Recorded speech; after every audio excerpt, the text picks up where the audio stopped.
After 5 years in Georgia, Prodigy Bowlers Tour made its Midwest debut at the 2022 KCO Invitational. It was the KCO's season-ending event at Olathe Lanes East. In the opening match, we met Colby Lovegren of Olathe for the first time. And Colby gets Prodigy 2.0 off and running with a bang. He would defeat St. Joseph, Missouri's Caden Cook in a close match that went down to the 10th frame. Are you kidding me? Then in match 2, Colby cruised to victory over Wichita's Braden Longenecker. That set up the semifinal match between Colby Lovegren and the number 2 qualifier, Michael Anderson II.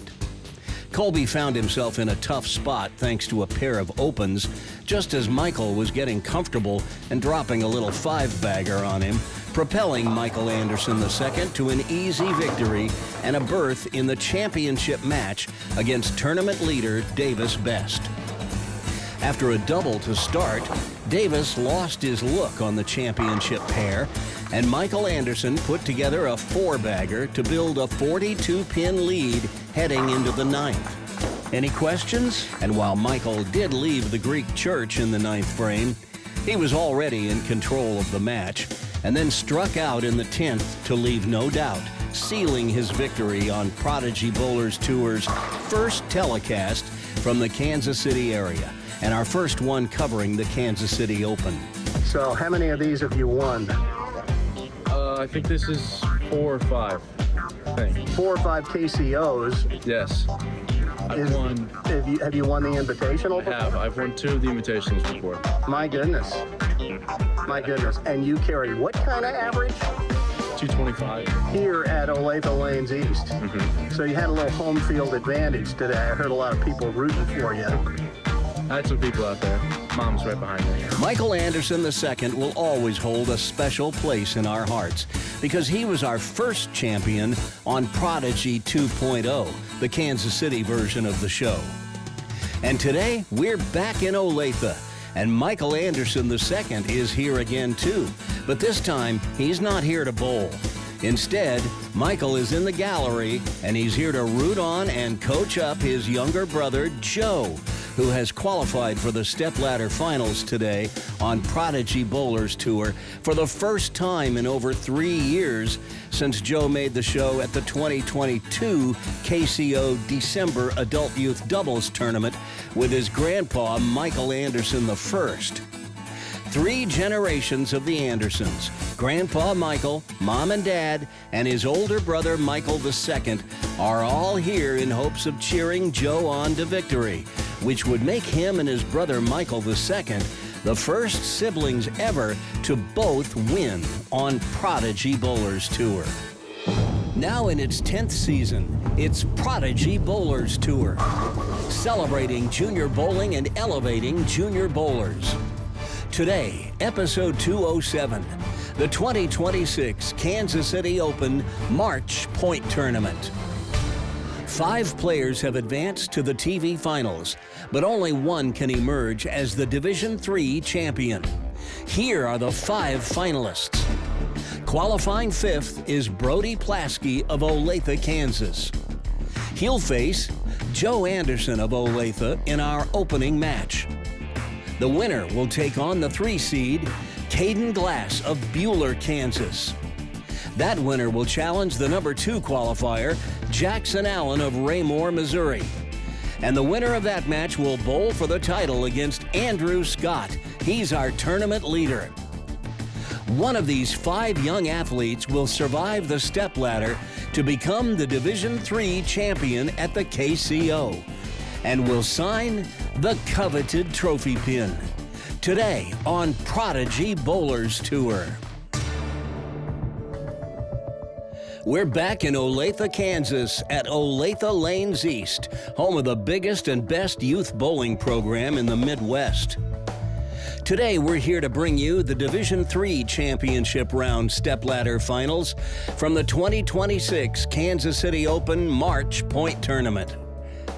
As always, the KCO stages competitions in 5 average-based divisions.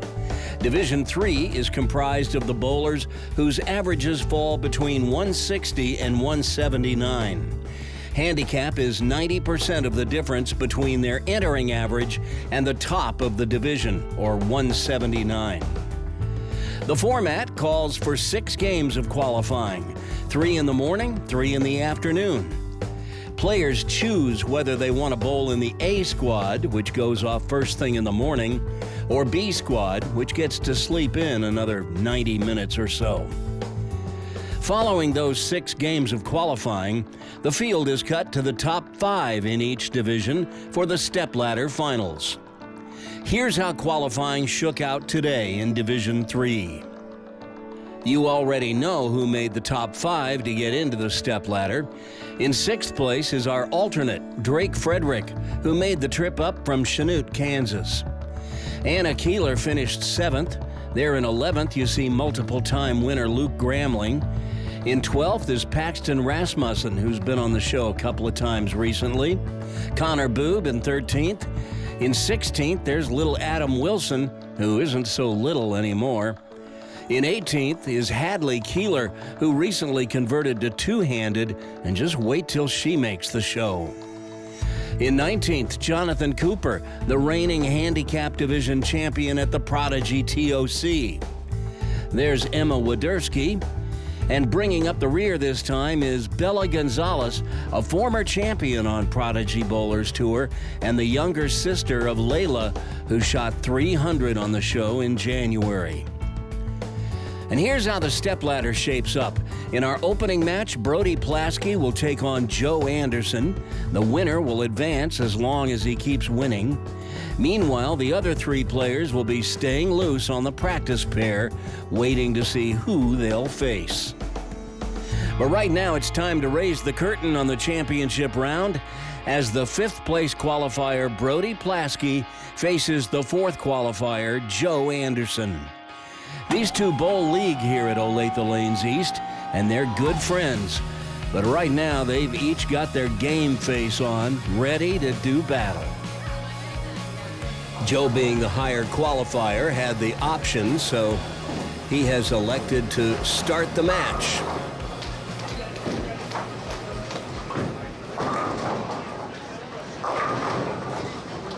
And he comes in a little thin with that opening toss. Leaves the 10-pin.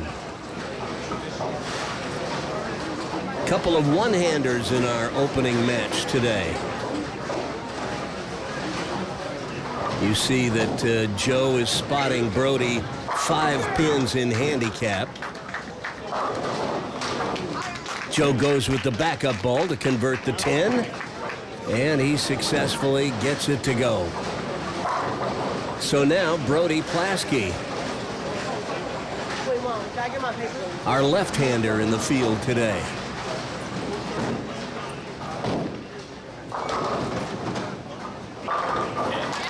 And a solid hit to begin. Brody with a strike to start. We'll take another look at it.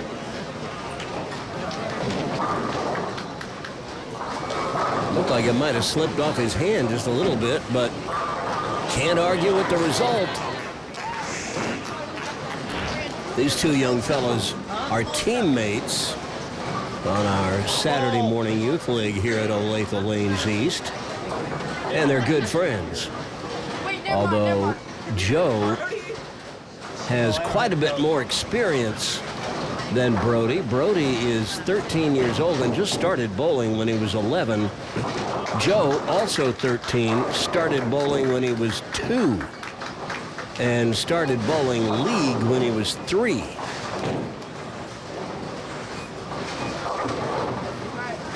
Well, there's a light hit by Brody. That one didn't quite get up.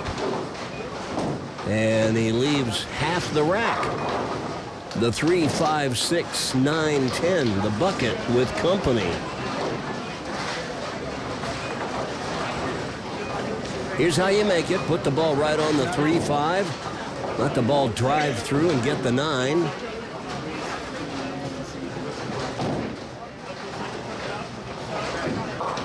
Oh, just a little too full on the 3-pin. and chops the 3 off the 5. So Brody with an open frame in the second. You see, we've added the handicap into the score in the first frame. There's a solid strike for Joe in the second. You see, we've added his handicap in the first frame as well. Take another look at that shot. See what Joe is working with here. At the bottom of the swing, you see the ball a little farther away from his ankle than we'd like, leaving that gap. And his fingers above the equator of the ball. I think as he gets older and stronger, his fingers will get lower and lower under the ball. That's where all the revs are. Just like his brother does it. There's a light hit and a mixer that takes them all out. So Joe with a double.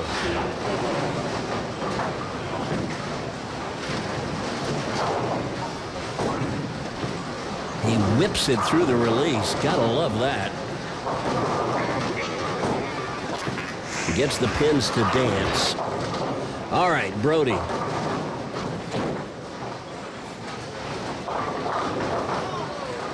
Well, that was a pretty good shot and a nice recovery off of the open in the second. But he's still got the 7-pin to contend with.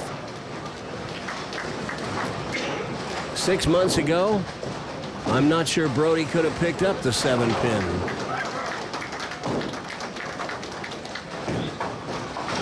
But he has worked on it, and he's gotten a whole lot better at making that corner pin. And that's progress. Brody's high game, a 248. His high series, a 614.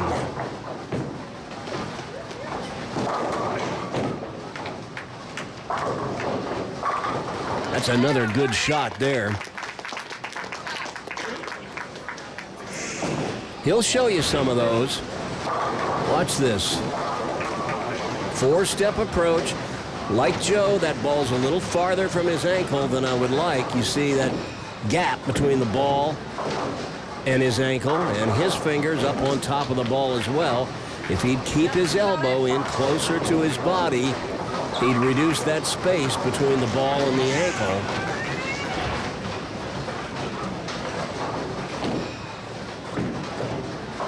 Pulled it. Crosses over. Lucky to leave just the 6-pin.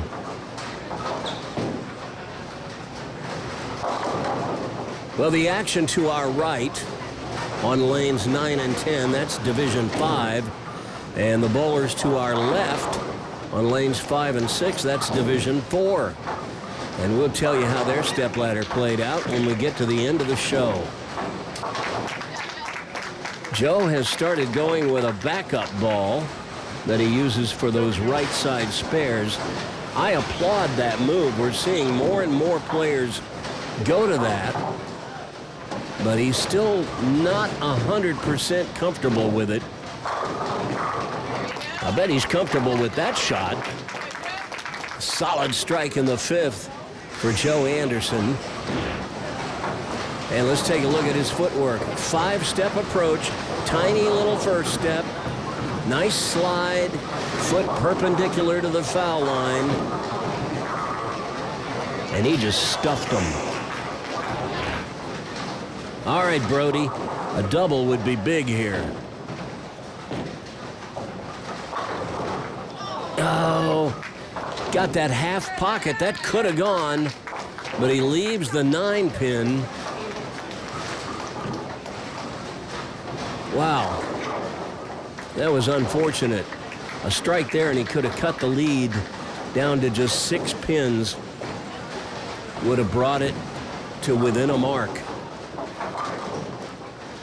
But an easy spare.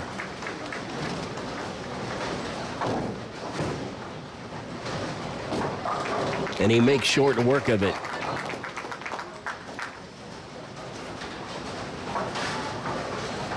Brody says his favorite pro bowler is Kyle Troop, a friend of the show. Kyle appeared on Prodigy Bowlers Tour once, a few years ago when we were still in Georgia.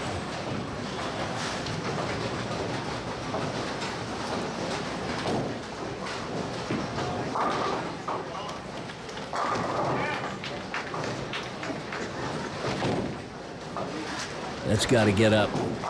Oh, and it almost did.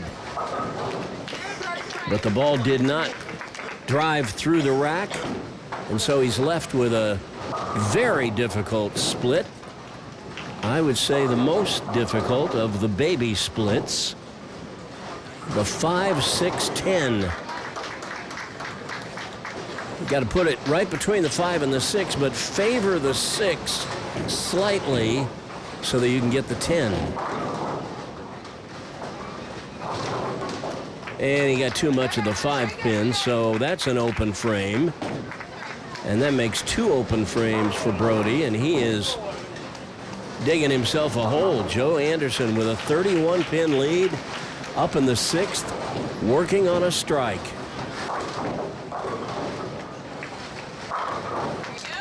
And that makes it a 41-pin lead. And Joe is endeavoring to run away and hide.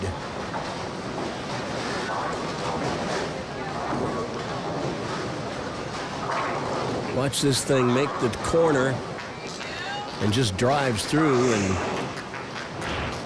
down they go.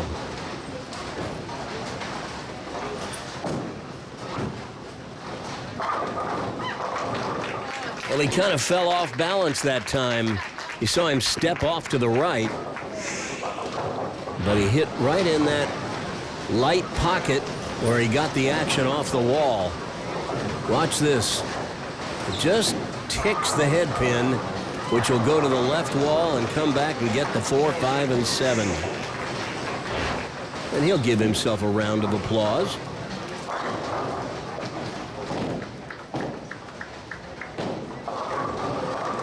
Oh, my goodness, that's a bad break.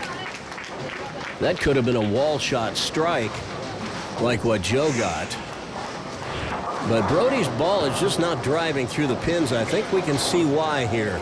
Watch the release. That ball hasn't even reached the back of his foot yet, and it's going to come off his fingers right there. That actually hits the floor before it gets to the foul line. Surprising he's not triggering the foul light. You want to lift that ball past the foul line with your fingers. Roll it off your fingers. He's just kind of dropping it right there, so it gets no revs, no power, and it won't drive through the rack. Here's how you make the 5-10. Move your feet about 2-3 boards to the right. Throw it over your strike target. It looks like he pulled it, and he gets the wrong side of the 5 pin. So that's another open frame, and Brody is 62 pins behind, and he sits down as if, I don't really want to throw another shot. Believe me, Brody, we've all been there, and we feel your pain, but press on, you must. That one's wide. And I think he just wants to go home. He had a good day. Technically, he's still in it. Got to make the 1-3-8. Put it right to the left of the head pin, like you're throwing a strike ball. Just like that.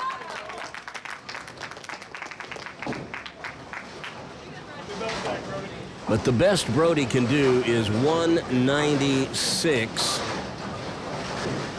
I think Joe Anderson may pass that during this turn. There's another strike for Joe. My goodness, he's on fire. The lead is now 72, and I think it's all over but the shouting. Never a doubt about that one. This is as good as I've seen Joe Anderson look in quite a while. Maybe ever.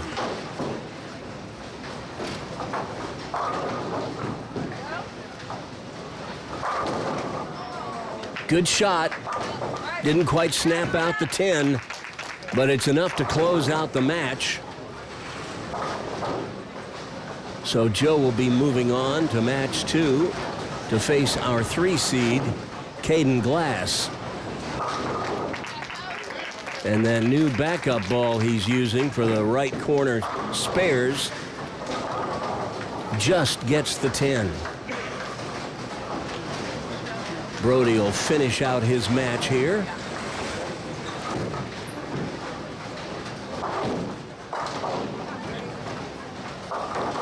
Yeah, he pulled that one a little bit. A little bit right off his hand, and it didn't hold.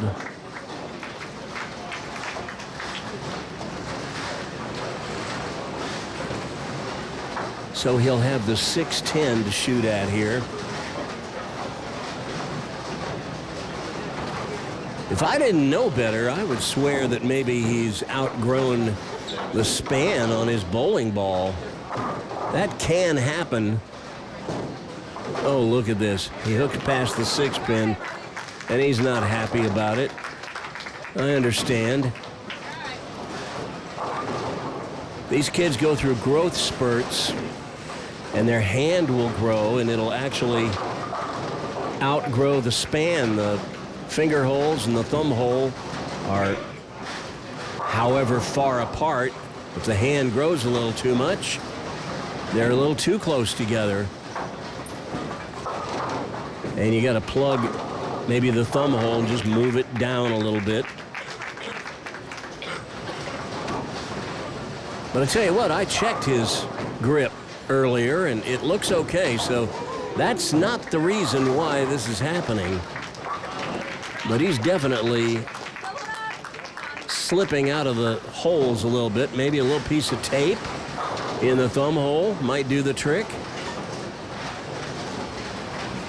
Maybe put a Haida patch on his thumb to tighten up the thumb hole. It's a 162, not what he had in mind for sure. He bowled better than that all day long. I know he's disappointed, but Brody is making these step ladders more and more often, so he should be pleased with the improvement he has shown this season. Joe Anderson just a tick high with that one. We see Brent Whitesell giving Brody his medal. They receive a medal that they can put on a plaque when they make the stepladder finals.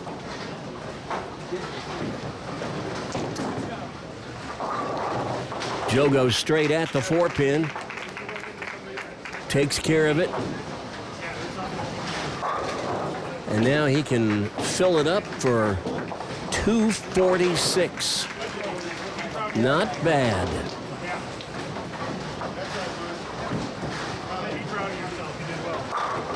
And that's what it is.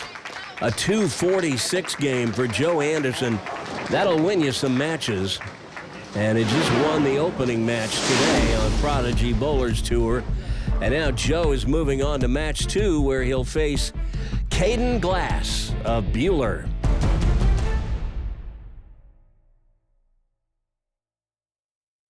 Surprisingly, less than a quarter of you watching Prodigy right now are actually subscribed to the channel.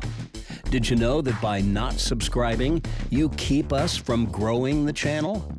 Take a moment right now and smash that subscribe button. Ring the notification bell so you'll receive a notification whenever we post a new video. That way, you won't miss anything. Leave a comment down below. We just ask that you not post any spoilers. You know, comments that give away the ending. This kind of engagement, viewers hitting the like button, subscribing, and leaving comments, goes a long way toward getting YouTube's algorithm to serve up our videos to more like-minded viewers like you. Oh, and be sure to share the video with everyone you know on your social media feeds. Send the link to your friends, especially your bowling friends.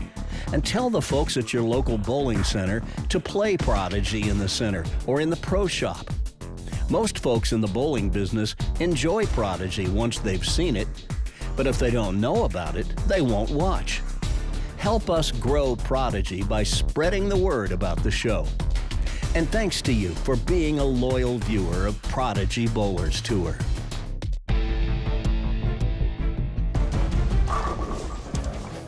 I'm not gonna lie to you, I was really hoping to see a closer match between Joe Anderson and Brody Plaskey.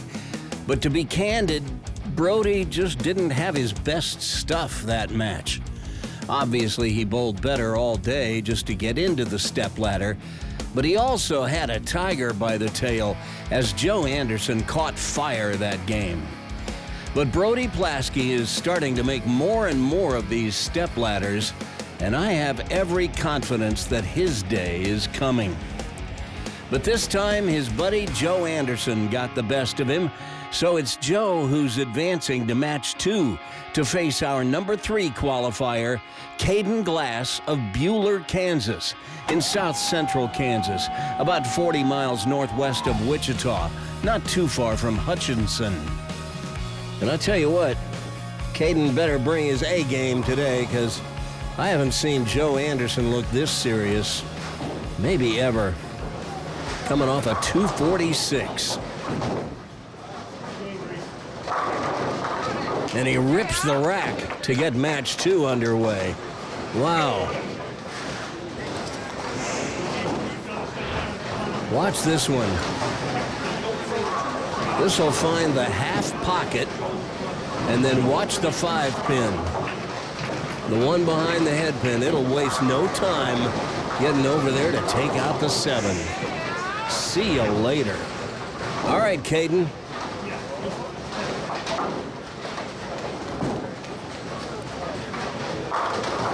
Crosses over, leaving the 5-9 to begin. A somewhat inauspicious start, I must say. Maybe nerves? Bowling in front of a camera? Who knows? This is Caden's first appearance at the KCO, so we don't know much about him.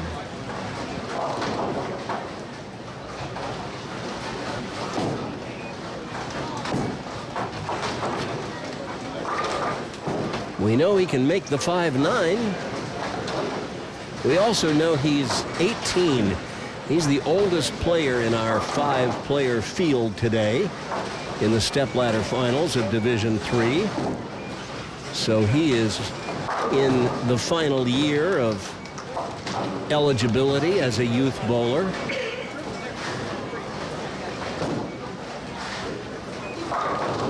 And he's only been bowling about a year. That's a little bit scary.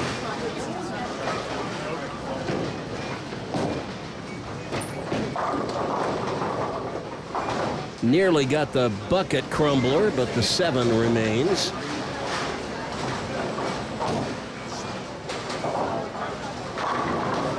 An easy spare. And the pin setter swept it off the deck. So we will have to have the 7-pin reset.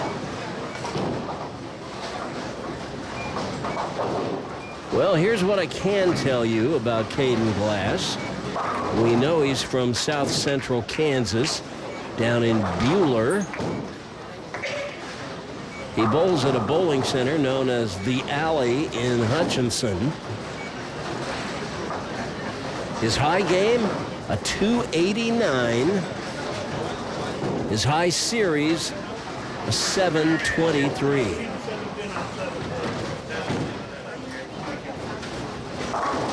And we see KCO board member Brett Whitesail talking to the folks at the counter, getting them to reset the 7-pin for us. And there you go.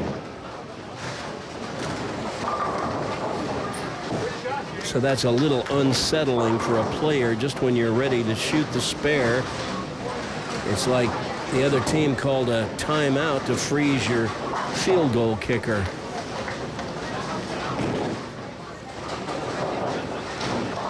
And that's kind of what the result would indicate. Wide right. So an open frame, and Caden a little shaky out of the gate.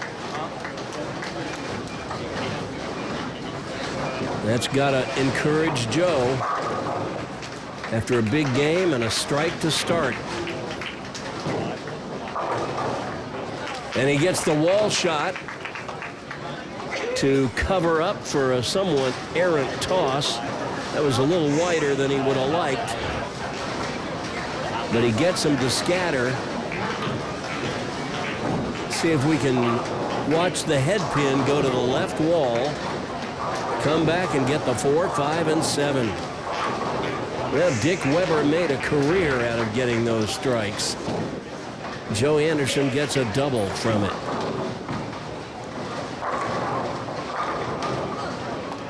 And that time in the pocket, you would think a better hit, but he leaves the 10.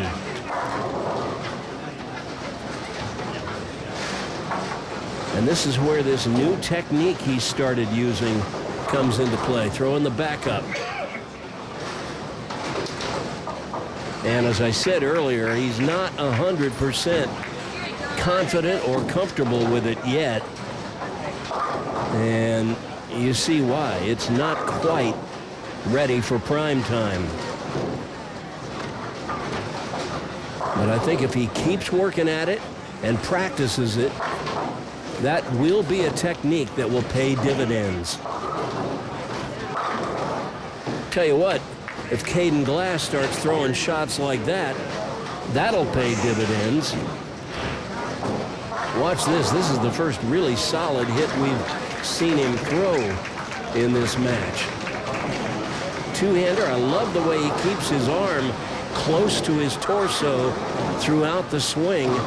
That's what we teach.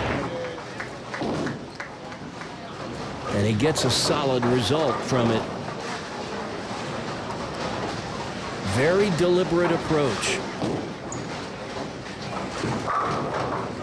And another solid strike. And Caden Glass comes alive here. Cuts Joe's lead down to 7 pins. Here's Caden's footwork. 5-step approach. Nice little crossover step. Good slide. Kind of spins out at the end. I don't love that. He's got that little hop at the end. He'll square that away, I'm sure. And this time Joe goes high with his strike ball. Cuts through and leaves a tricky spare. The 3-6-10.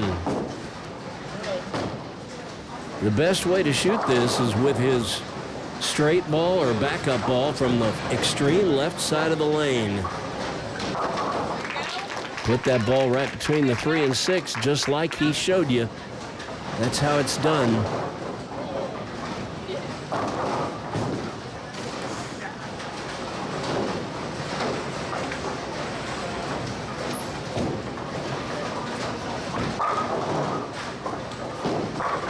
And look at that, he rips the rack again. That ball looked like it had week 10 written all over it. But the 5-pin goes flying over toward the 7. And what gets the 10-pin? Was it the 6? I'm not sure. Oh, look at that. The 6 and 10 just sort of fell over to the right. That was a bad rack. He had a narrow pocket. The 3-pin was off spot. We'll keep an eye on that. Another Brooklyn hit for Caden on the right lane. He's going to need to correct that problem, but he gets away with it this time and gets a strike to keep his string going.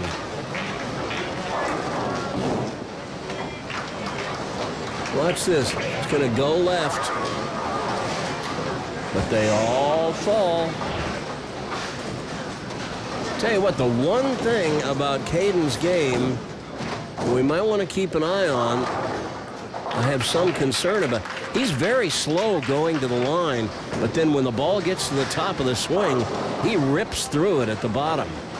His forward swing is a lot faster than his backswing. And sometimes when that happens, you tend to engage the right shoulder. And the right shoulder will outrace the left shoulder. Watch this. I don't know if you can tell it in slow motion, but the pace of his forward swing is almost double that of his backswing. You'd like gravity to do all the swinging for you. Keep it consistent. Well, I tell you what, Joe looks locked in today.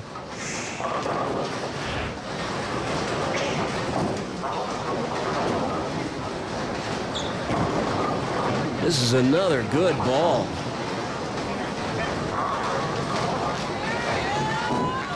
Tell you what, I don't know what his rev rate is, but I guarantee you he's got a higher rev rate than most 13-year-olds I know. And he rips the rack again on the left lane. So 7 frames, 5 strikes for Joe Anderson. And yet, he finds himself trailing in the match.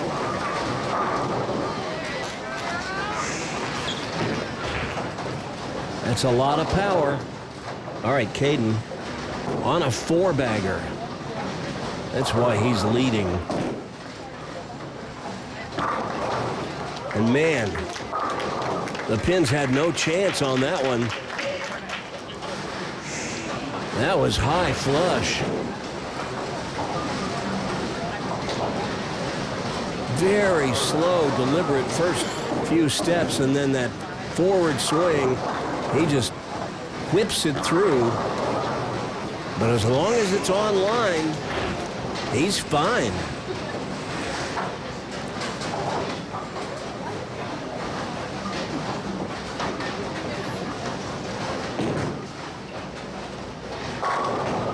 Well, I tell you what, this guy's dangerous when he can get to the pocket.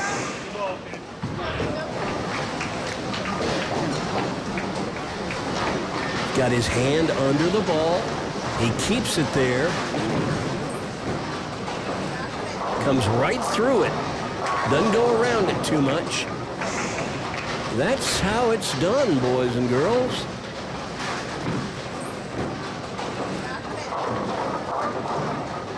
Joe a little light with that one, and he needed to keep that string going as he's trailing now by 28 pins. Could have cut the lead to 17 if he'd struck there, and then another strike in the 9th. He could have cut it to 7, but here we are. Easy spare. Easy, but not a gimme. You still got to pay attention on those.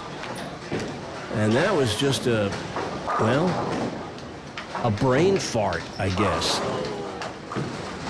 Best way I know to describe it. Joe's not going to miss many 2-pins. But that one really cost him, because now he trails by 40 going into the 9th. And another pesky 10-pin. So he's got an uphill climb ahead of him. Got to be careful with this. He missed the last 10-pin he faced. And he's just missed another one. So back-to-back opens. And Caden Glass takes a 51-pin lead into the 9th frame. And I'll tell you what, this is self-inflicted damage on the part of Joe Anderson.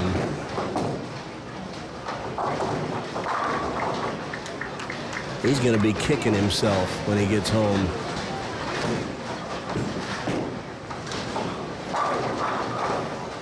Ringing 10. Good commercial shot by Caden, and enough to put this match away.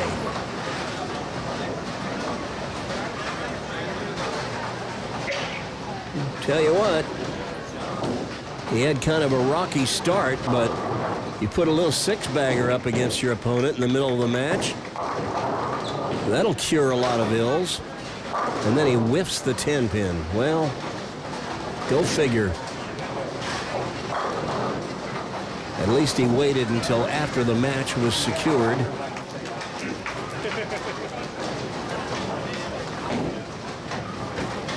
Who knows what we can expect going forward from this young fellow.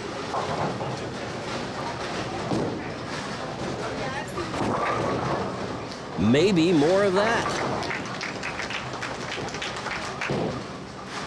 Tell you what, though, let's take another look at that one and pay particular attention to the rack.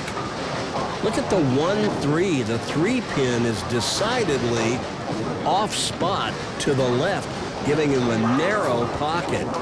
I wouldn't shoot that. I'd take a re-rack every time if I saw the pin standing like that. Most of the pros will shoot at a wide pocket, but a narrow pocket, not so much.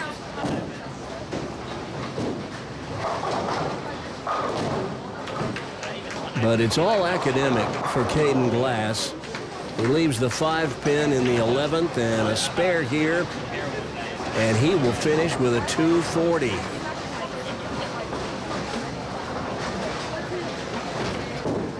He saw Joe Anderson shoot 240 plus in his first match. Caden must have been thinking, I'll show you a 240. And there it is. 240 on the button.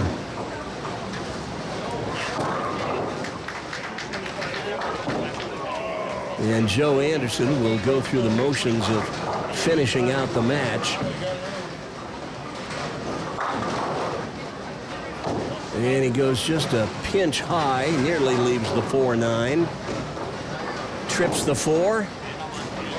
So he'll have just the 9-pin. Possible 202 with a spare strike finish. But he whiffs the 9-pin. So Joe, after a great start, 5 strikes in the first 7 frames, finishes with 3 consecutive whiffed single pin spares, and well, that'll send you home. Caden Glass, you're into match 3 next.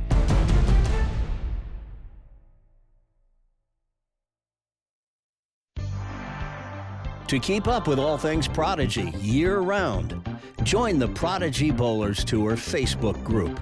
It's absolutely free, and you'll get behind-the-scenes info about the show and some of the players you see bowling on it. Plus, you'll get the occasional sneak peek at what's coming on future episodes, and you'll stay informed about where the next episode stands in the creation process. From any page on Facebook, type the words Prodigy Bowlers Tour into the search bar and hit enter. That'll take you to the page where you can submit a request to join the Prodigy Facebook group.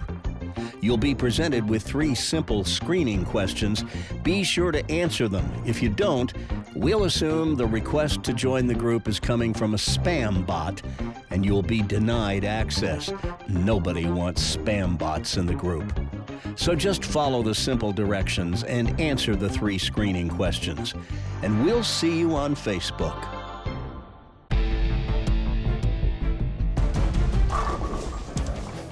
Joe Anderson rode his wave into match 2 and started with a double.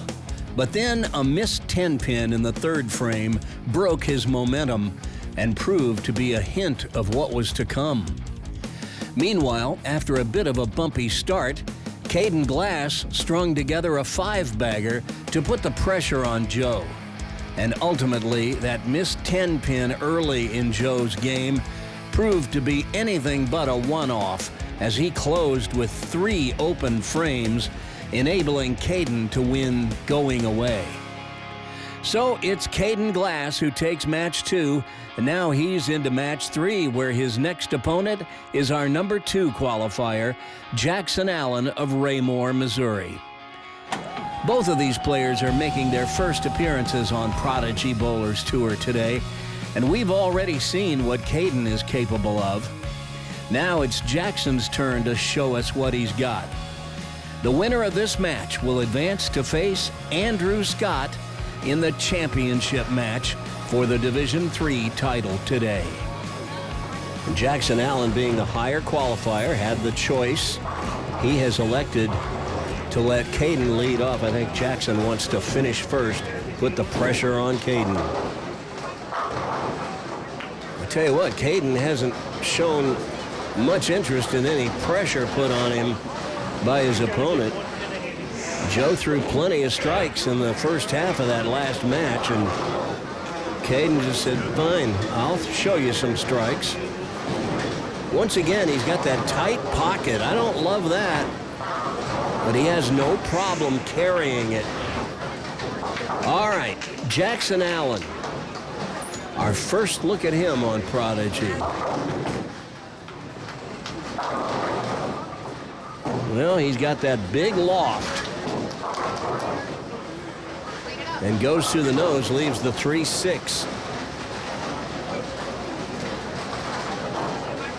As we talked about it with Joe Anderson in the last match when he left the 3-6-10, best way to shoot this is from the extreme left side of the approach.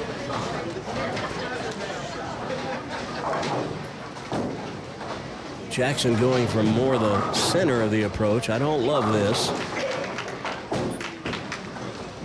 Oh my. And he completely whiffs the spare. Well, that's not what he had in mind. Well, you see, we add the handicap into the score right there in the first frame. 8 out in the first, plus his 16 pins of handicap. That's how we get to 24 in the first. Two players, only 1 pin difference in handicap, so this is very nearly just heads up. Jackson will move to the left lane and hope for smoother sailing. There you go. That's more like what he's looking for. Take another look at that strike from ground level. See his footwork, 4-step approach. He's a planter, not a slider, which basically means he goes heel first on the final step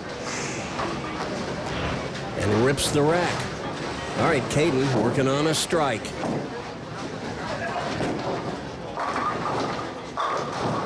He's working on a double now and extends his lead to 21 pins.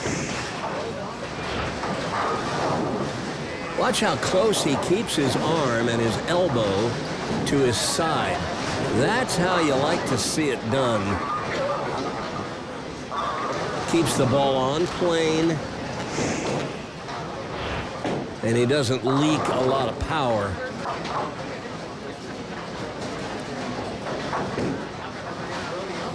Going for a turkey.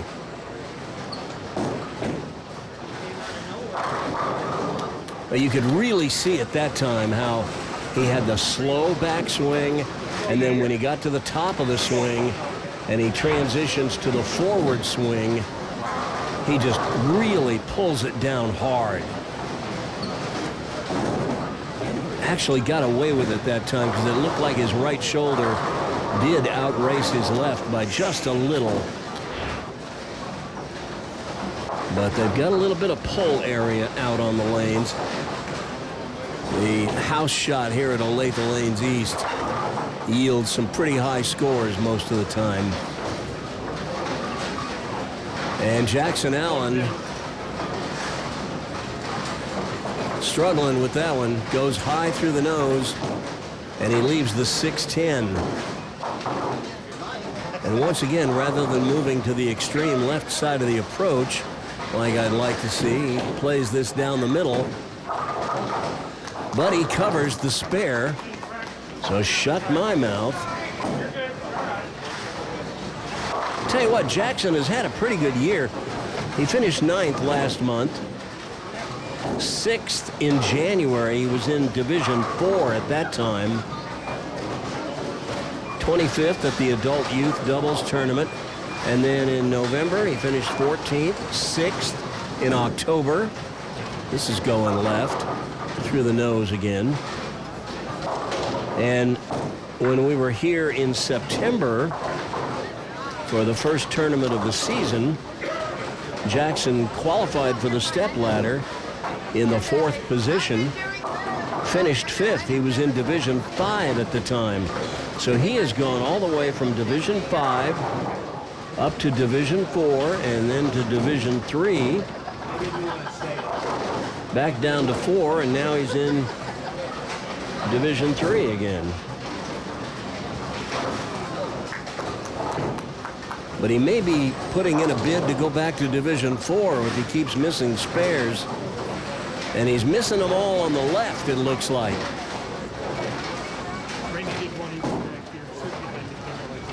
We may be able to get a look at why here the next time he's up.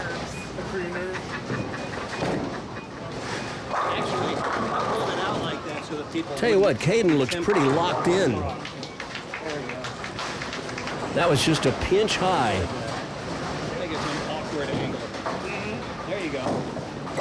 The bowlers to our left. That's Henry Spooner over there. And on the pair to our right, it's Reed Meyer in Division 5. We will tell you how the Division 4 and 5 stepladders played out when we get to the end of the show today.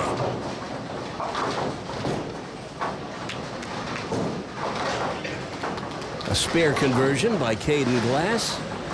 Makes short work of that 4-pin.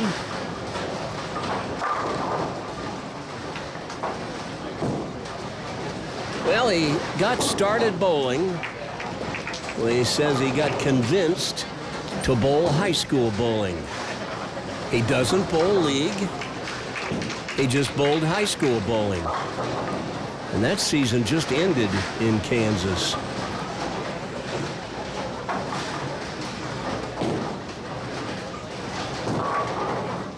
And he gets the wall shot.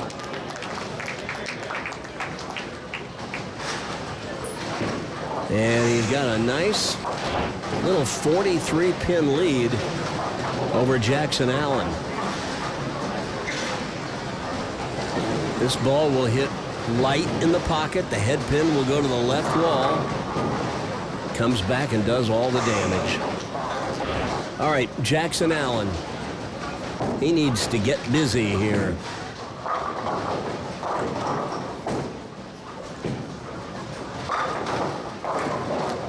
And that ball misses wide right. Jackson is 15 years old. He only started bowling about, well, not even a year ago. He just started over the summer last year. So I'd say he's doing pretty well for having only bowled less than a year. But there are some fundamentals he could work on.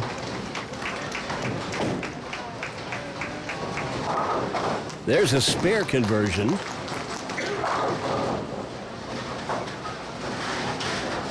We'll take that. He says his best moment in bowling came when he got 12 strikes in a row during league over at Aaron's Family Fun Center, where he bowls on Saturday mornings. We will be there in just a couple of weeks for the March Adult Youth Doubles Tournament. There's a light hit and another strike for Jackson Allen. He needs a few more of those. Big high push away.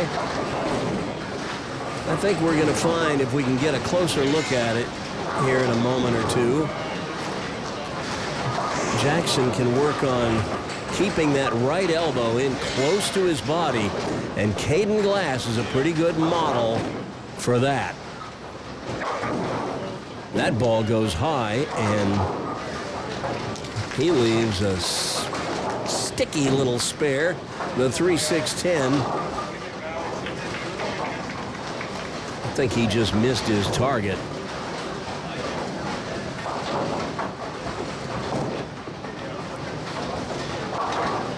But he covers the spare quite nicely.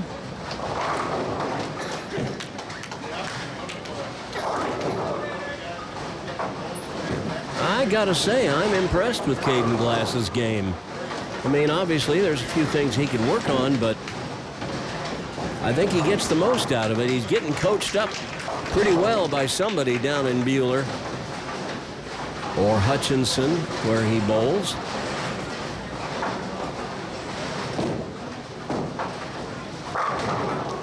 Oh! Well, we call that the weak 8. That's not the stone 8. That's the weak 8.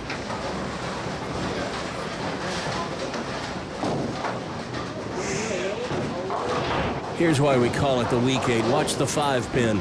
On a stone 8, you chop the 5 straight back.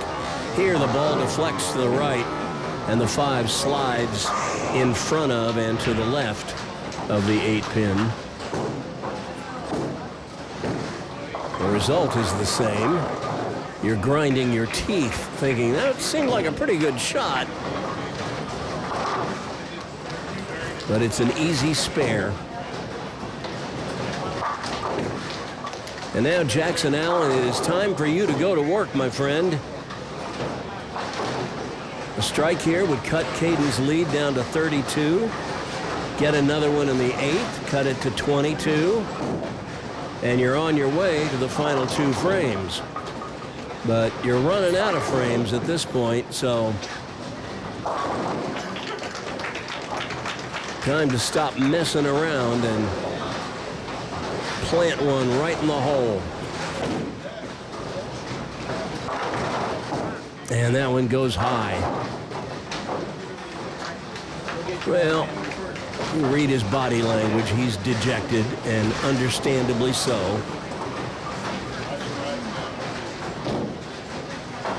He's got his dauber down.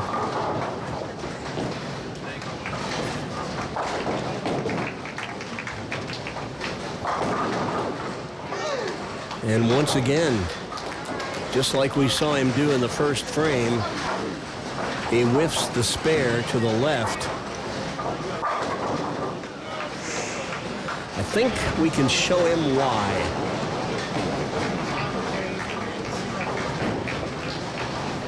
Look at how far his elbow is from his torso. And you see his forearm from his elbow to his hand? He is pushing the ball like a piston with the forward swing, and it is pointed to the left of the 6 pin. That's not how you throw a bowling ball. You want to roll the ball, let that arm extend in the downswing, roll it off your fingers, and keep that elbow in close to your body.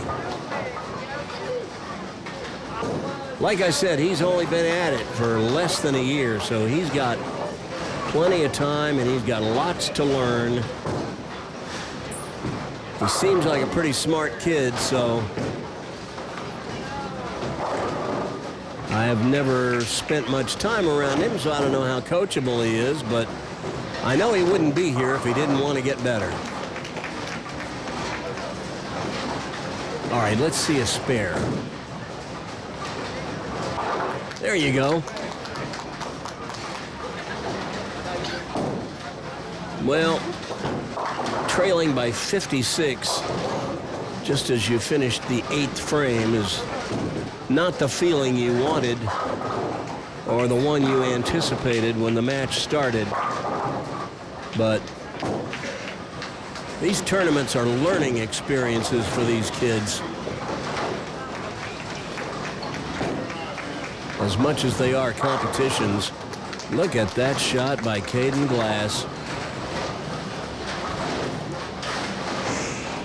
Get the license number. This was like a truck running over them all. He comes straight up the back of the ball. He doesn't go around it so much. And that's why that ball doesn't deflect as much as some you see. Good penetration, good continuation. And look at that one. That held pocket. He pulled that one a little bit. But Caden Glass has won match 3. Watch this. This is only going to get out. He's over about the 16th board. Only sends it out to about 12 at its widest point, and that ball just held pocket and stuffed him straight back.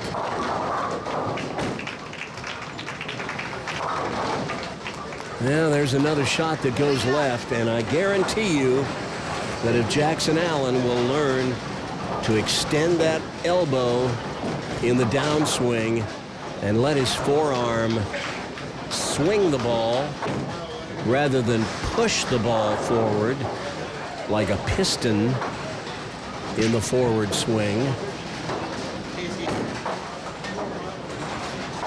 he'll get better. As it is, he's going to pull a lot of balls, just like he did on that one.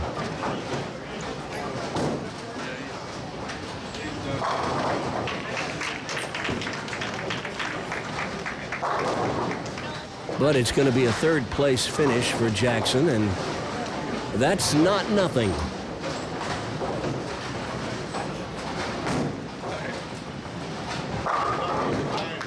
Strike in the 10th.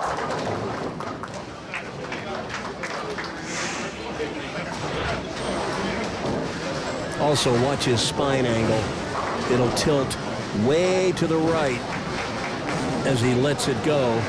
You want to keep your spine angle pretty steady throughout the shot. You can let it get a little forward, not too much forward, but do it gradually, not all at once. Through the nose, the 3, 6, 9, 10. He will go through the motions of shooting at this, but it's all academic.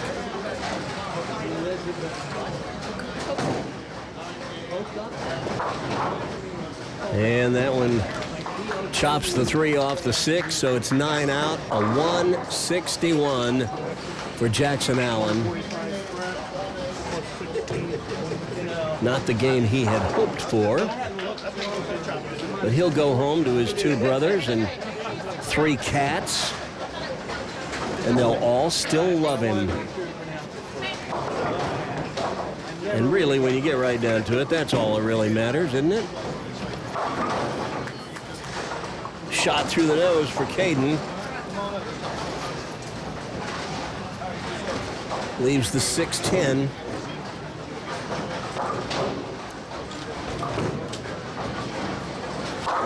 He'll take his time on this, even though this shot means nothing in the match.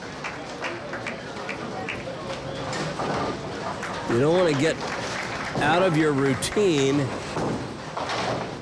Boy, he almost chopped it, but there's a spare. And now with good count, he can be in the 240s again. He just shot 240 in the last match to dispatch Joe Anderson.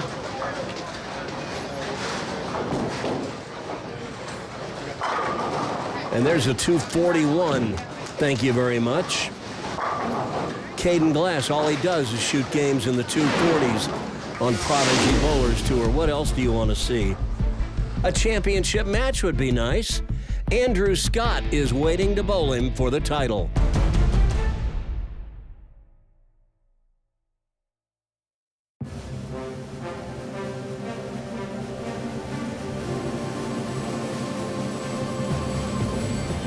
In 2016, when Prodigy Bowlers Tour was first launched, the kids on the show were just bowling for bragging rights.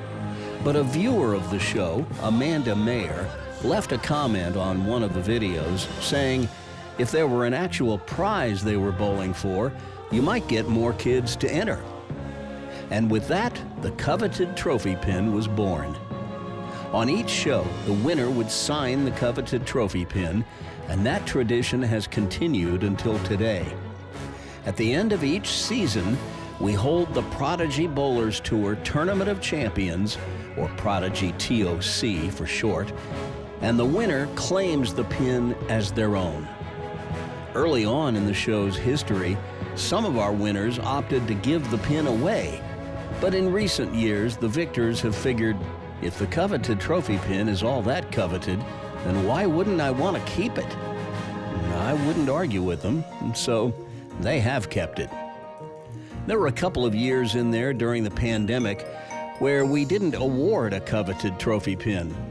But here's the list of winners through the years. Charles Bostic in 2017. Peyton Smith in 2018. Nick Dissinger in 2019. Production of the show was suspended in 2020 due to the pandemic, so the 2019-2020 coveted trophy pin was orphaned mid-season. But just before I moved back to Kansas City from Atlanta in late 2021, we gave that final Atlanta coveted trophy pin to the winner of the Farewell Atlanta episode of the show, and that pin went to Hunter Moffett. In 2022, we shot and released our first Kansas City-based episode, the 2022 KCO Invitational, but there was no coveted trophy pin. Then, in the fall of 2022, when we started covering the KCO each month, a new coveted trophy pin was put in play, and in 2023, it was won by P.J. Dokalis. In 2024, Rhett Ryman was the first to break tradition and keep the coveted trophy pin when he won it. And in 2025, Eli Clinklin claimed the Prodigy TOC title, and along with it, the coveted trophy pin. Once again this season, all the winners at all the KCO tournaments throughout the current season are qualified to bowl in the 2026 Prodigy TOC, where the current coveted trophy pin will be claimed by the next Prodigy TOC winner.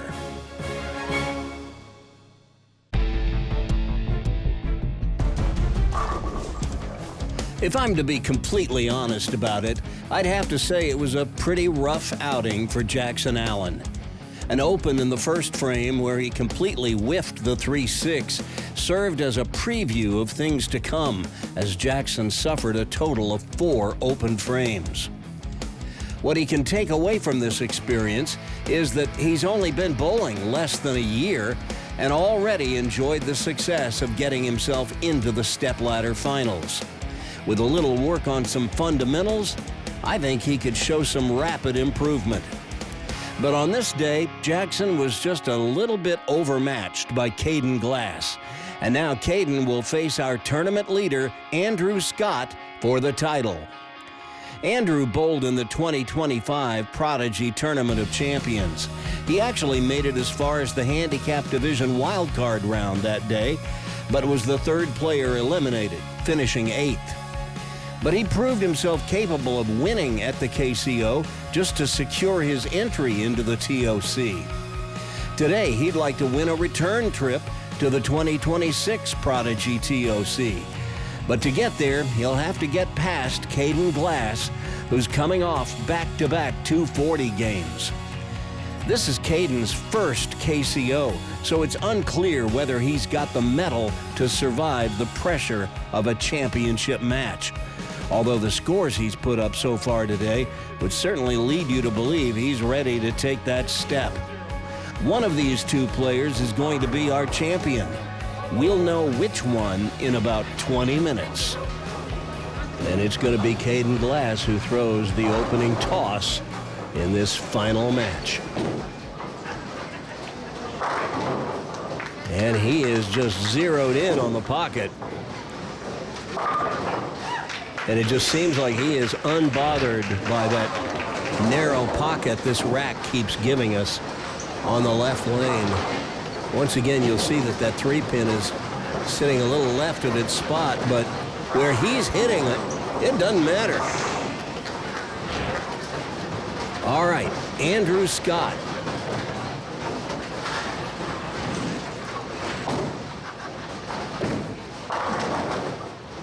Oh! nearly a pocket 7-9.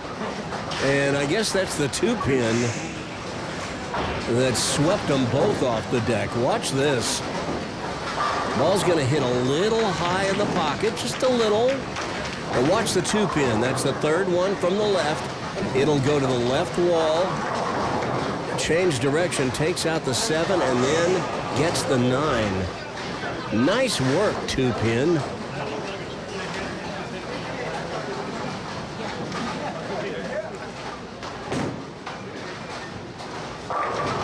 And he rips the rack in the second frame.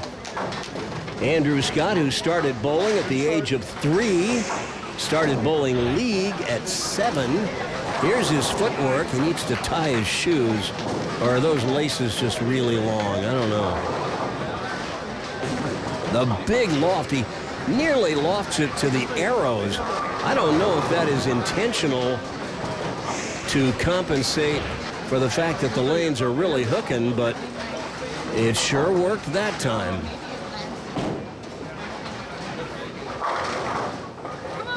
Well, now we've seen Caden do that a few times. He'll throw a bunch of really nice shots right in the pocket, and then occasionally he'll just yank one dead left over into the Brooklyn side. He nearly got the 5 and 9 to go, but he leaves the 9 this time. And hooks past it. Whoops. So, that 15-pin handicap that he has is now gone. Andrew Scott getting no pins in handicap, but he leads. And there's another Brooklyn hit. So 2 pulls in a row by Caden Glass. And now he's going to have to just settle down. He was in a pretty nice rhythm there. Back-to-back 240s, I'd say a pretty good rhythm. Look out. Oh, it stayed on the lane. It looked to me like it was heading for the moat. But he covers the 6, 9, 10. And now Andrew Scott nursing a 7-pin lead, working on a double, can extend the lead to 17 with another one here. But this time the 5-pin goes hunting for the 7. But doesn't quite find it. The old swishing 7, we call that, leave. And now he'll go cross lane for it.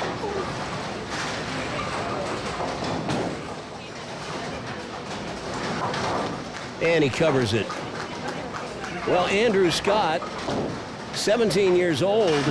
Unfortunately, his birthday falls in the last days of July, just before the USBC's August 1st start of the new bowling season. So he will have aged out by the time the next season starts. So this is his final year of eligibility as a youth bowler.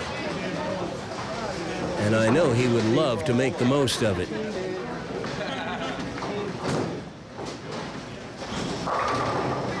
And you throw enough shots like that, and you probably will. Hits in the light pocket. Sends everything over toward the 7. We'll see it again here. 6-step approach. We don't see that very often with the youth players. This will hit light. Watch the 5-pin go over and take out the 7. All right, Caden going to try to regroup here. That's a pretty good regroup shot right there. Well, we mentioned this earlier, but this is Caden's very first appearance at the KCO. I asked him, he had no idea what Prodigy Bowlers Tour was. He saw the black coveted trophy pin sitting on the table there, and he was like, what's this for? This young fellow says he wants to be an automotive tech when he grows up. His favorite pro bowler, Packy Hanrahan. We see that a lot with these kids in the Midwest, especially in Kansas. Packy from Wichita.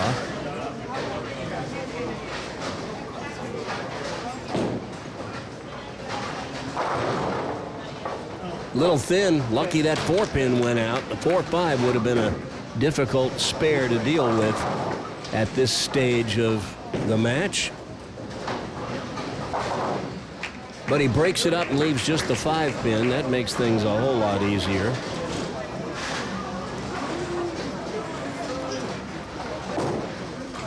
Just throw your strike ball.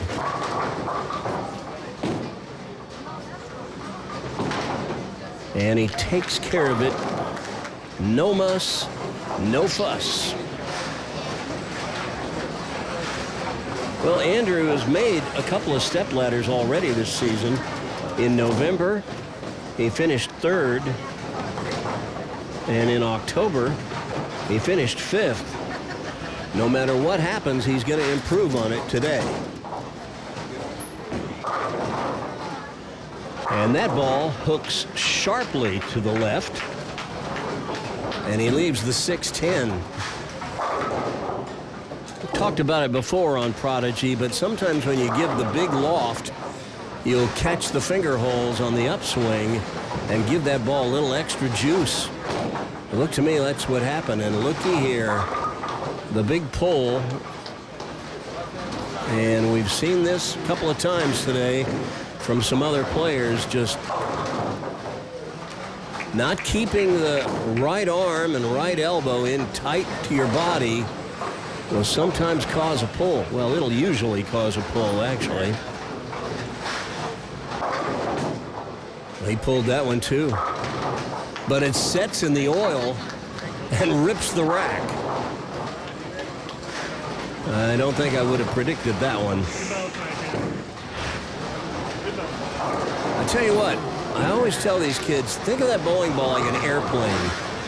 The way this ball hits the floor, it goes up and then just lands hard on the lane. If that was an airplane, you would not want to be in it. You'd like that ball to come in at a shallower angle toward the floor, like you want your airplane coming in at a shallower angle to the ground. There's another one of those wild Brooklyns we've seen from Caden a few times today. I think that stems from that fast downswing. If he would just let gravity drop the ball from the top of his swing and don't try to pull it down from the top, he'll have much greater consistency. That's a better shot there.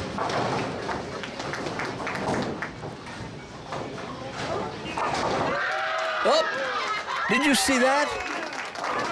Elizabeth Pocup just made the 4-7-9-10 on the lane to our left. What a shot. You don't see the 4-7-9-10 left all that often.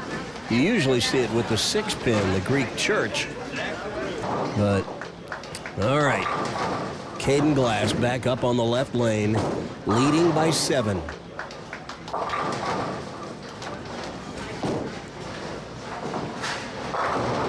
That's more like what we've grown used to seeing him do. Nice shot right in the swish zone. See how he keeps his elbow nice and tight to his body. Didn't hurry the downswing quite so much that time. And that ball just hit like a freight train. All right, Andrew Scott, a strike here would give him the lead. Oh, no. That's not what he wanted. The 4-6-7.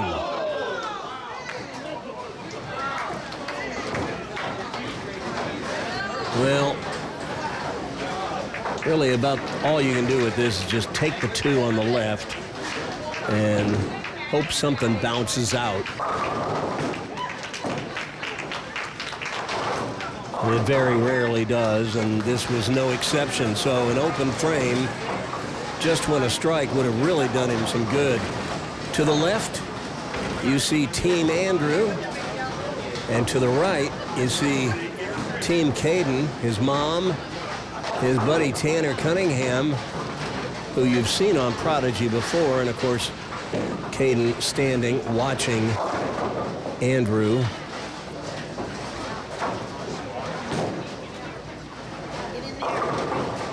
There you go.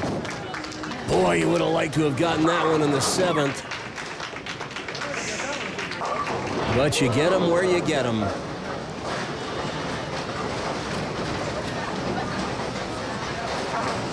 Pretty straight swing, but I am not liking that big loft.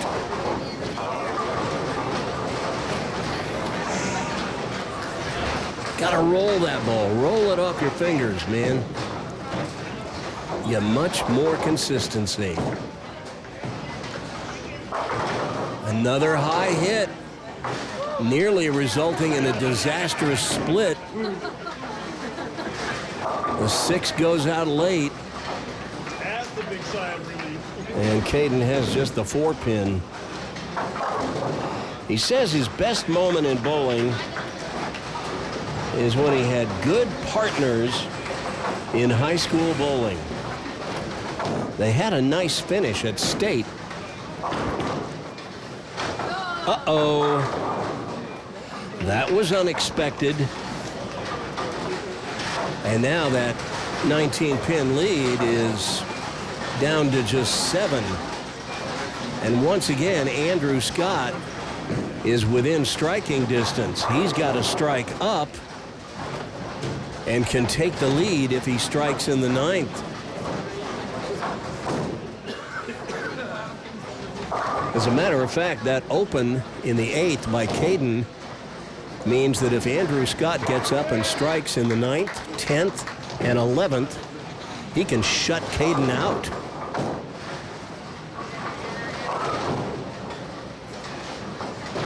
And Caden comes in thin and leaves a very choppable spare, the 2-4-5. I like to see right-handers play this down the left side of the lane rather than hook into it from the right side of the lane. When you do that, you increase the odds of chopping the 2 off the 5. Here's what you want to do. Put that ball right on the 2 and the 5.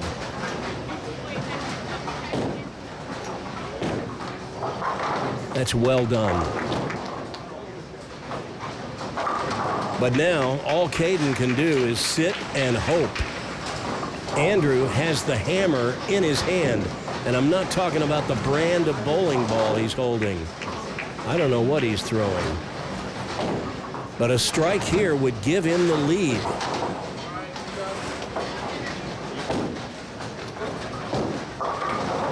But once again, he pulls it and leaves the 3-6-10. And we've seen this spare cause all kinds of problems today.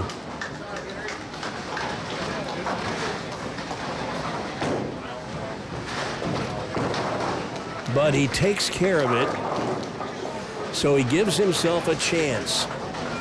Andrew can still take the lead, but he'll need to double on the first 2 balls in the 10th. This young man who says he either wants to be a pharmacist or a broadcaster when he grows up.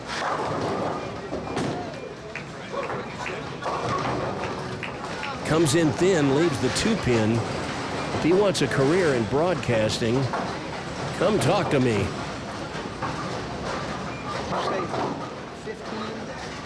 Maybe we'll get him in here in the booth doing the color commentating on a future episode of Prodigy Bowlers Tour. We had Mike Anderson do that once.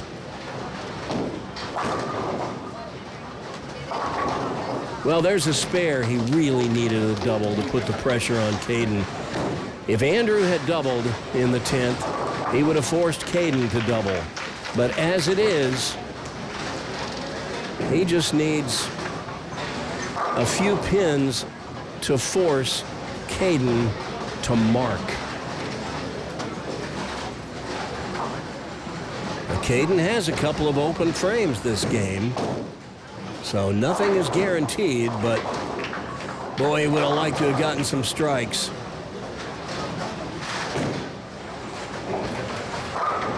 Like that one. 182. Will it be enough? Well, that will be decided by this young fellow, Caden Glass. He needs to fill 13 in the 10th. He's working on a spare, so the count on his first ball matters. There's another one of those Brooklyns. Nearly a split. But he needs to make this. If he misses this, Andrew's the winner. He needs to make this and then fill 4 on his fill ball. He wasn't sure about it. It started to hook.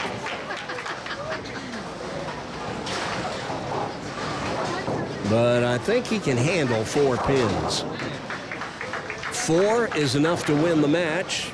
3 would be an unlikely tie, but heavens to Murgatroyd, stay behind the foul line. That's how you finish off the match. And the title.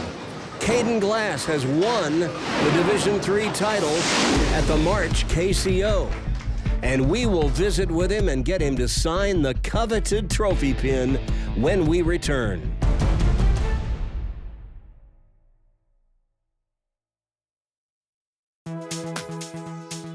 You know, there are lots of ways to support Prodigy Bowlers Tour. One way is to tell your friends about it and even send a link to the show to friends who may not have seen it before. But if you want to go one step further and show a little financial support for all the work that goes into creating these episodes of the show, and each episode takes about 40 hours to edit, become a Prodigy patron. For just $5 a month, you get early access to each full-length episode of the show, at least a day or two before the episode goes public. And for just $10 a month, you not only get early access to each episode, but you also join the elite supporters of the show by getting your name in the show's closing credits as an executive producer. To become a Prodigy patron, go to www.patreon.com/Prodigy Bowlers Tour and follow the directions to become a patron. It's like throwing a little change into the guitar case of someone who's playing guitar on the street. Just a small way to show your appreciation for the work that goes into creating the art that you then get to enjoy. And you'll receive my undying gratitude for your kindness. Once again, go to www.patreon.com/Prodigy Bowlers Tour and become a Prodigy patron.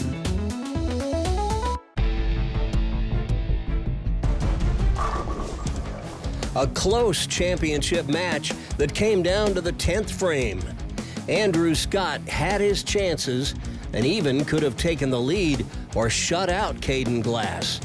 But the strikes were scarce in the closing frames, and by the time we were at the finish line, Caden just needed a mark and good count at the end to wrap up the title in his first ever Kansas City Open. So congratulations to all 5 of our finalists today, especially the 2 who battled it out at the end. But to the victor go the spoils, and today that player is Caden Glass. And now it's time you meet him, and we get him to sign the coveted trophy pin. Well, well, well. Look who just won 3 matches to take top honors in Division III. It's Caden Glass of Buhler, Kansas. you're our champion today. Congratulations. Thank you. How did you do it? Just found my line, drilled it till it went home. Now, I asked you earlier where you bowl, and you don't really have a league home. I mean, not really. I haven't bowled a league since last spring, and I just bowled for the high school in Bueller, and we just took third in state Friday. Congratulations. Which division? 4A to 1A. Okay. Congratulations. That's pretty awesome. So what was going through your mind today? You get up in the 10th frame. Did you know you needed a mark? Yeah, I knew I needed to, going into the 10th frame, I knew I needed to pull something out of it, at least match him or do better than him in the 10th frame. And I matched him and came over just came over. So you leave the 6 pin. Are you thinking to yourself, what are you thinking to yourself? I gotta hit it. Don't blow this one. Yeah, I gotta hit it. And you did. I did. And then you were like money on the fill ball. Oh yeah, that was just buried him. Great move. Moved to about 2 boards right and just drilled it down the outside. Well, when I talked to you earlier, you said you've never watched Prodigy Bowlers Tour. You have no idea what it is. And now you're the star of the show today. Yeah. And so here's what happens. The winner on each episode gets to sign the coveted trophy pin. And by signing it, you punch your ticket to the season-ending Prodigy Bowlers Tour Tournament of Champions, which in this case, we actually invite all the KCO champions from the entire season. There will be scholarship prizes in both a handicap division and a scratch division, and the winners of those 2 divisions will bowl one final match for the coveted trophy pin with all the signatures on it. And it's about to have your signature on it, so go right ahead and sign it. Anywhere's okay? Anywhere is okay. So we've got a new name, and he will forever be a Prodigy champion. Caden Glass, congratulations. Thank you. As I mentioned earlier on the show, the players who were bowling in the periphery to our left today were the Division 4 finalists. Here's how their stepladder played out. In the opening match, the 4th place qualifier, Milo Downs, eliminated the 5 seed, Lane Keithley, 190 to 176. Then in match 2, Milo eked out a close win over the 3 seed, Maverick Kearns, 170 to 161. In match 3, the 2 seed, Henry Spooner, ended Milo Downs' day by the score of 202 to 153. And in the championship match, Henry Spooner defeated the tournament leader, Elizabeth Pocup, 203 to 165. Although along the way in that match, in case you didn't catch it, Elizabeth sent a shockwave of excitement through the crowd when she converted the 4-7-9-10 split. Congratulations to the Division 4 winner, Henry Spooner. Then, as I mentioned earlier on the show, the bowlers to our right were contesting the stepladder in Division 5, and here's how that went. In match 1, the number 4 qualifier, Reed Meyer, defeated the 5th qualifier, Colton Peters, 222 to 155. In match 2, Reed kept it going, defeating the 3 seed, Nick Lorenzos, 206 to 147. In match 3, a much closer battle as the 2 seed, Walter Davis Jr., took Reed Meyer right down to the 10th frame. But it was Reed who finally prevailed, 175 to 167. And in the championship match, Reed Meyer completed the run of the stepladder, defeating tournament leader Brooks Hall, 215 to 193 for the title. So congratulations to Division 5 champion Reed Meyer. On our next edition of Prodigy Bowlers Tour, we'll bring you the championship round in Division 1 from this same tournament, and we'll let you know how the stepladder played out in Division 2. That's all coming up in about a week on episode 208 of Prodigy Bowlers Tour. If you'd like to bowl in an upcoming Kansas City Open, visit their website to get all the information you need, including rules, entry forms, and everything else. Visit www.kansascityopen.com. So that's it for this edition of Prodigy Bowlers Tour. Be sure to smash the subscribe button and ring the notification bell so you'll receive notifications whenever we upload new content to the channel. Until next time, this is Coach Randy reminding you to stay behind the foul line and keep kicking out the corner pins, not the foul lights and ball returns. I'll talk to you next time from the Kansas City Open on Prodigy Bowlers Tour. Now, go get your bowl on.